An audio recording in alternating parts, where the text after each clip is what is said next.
શેખ મોહમ્મદ હનીફ અકબરભાઈ જે 20 થી 25 દિવસથી ગુમ થઈ ગયા છે, જેમનો પરિવાર ચિંતા વ્યક્ત કરી રહ્યા છે। જે કોઈને આ ફોટામાં આપેલ વ્યક્તિ દેખાય તો તેમણે આ નંબર પર સંપર્ક કરવો અથવા અમારી ચેનલના ફોન નંબર પર સંપર્ક કરવો।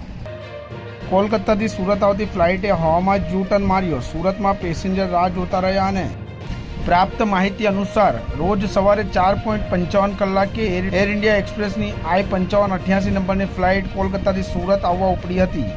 આજે આ ફ્લાઇટ કોલકાતાથી 5:52 કલાકે ઉપડી હતી। આ ફ્લાઇટ સવારે 8:05 કલાકે સુરત એરપોર્ટ પર પહોંચવાની હતી, પરંતુ કોઈ કારણસર તે આવી નહોતી। જબલપુર નજીક પહોંચ્યા બાદ ફ્લાઇટે યુ ટર્ન લીધો હતો। ફ્લાઇટ પરત કોલકાતા જવા રવાના થઈ હતી। તેના લીધે ફ્લાઇટમાં બેઠેલા મુસાફરો તથા સુરત એરપોર્ટ પર રાહ જોતા પેસેન્જરોએ હાલાકીનો સામનો કરવો પડ્યો।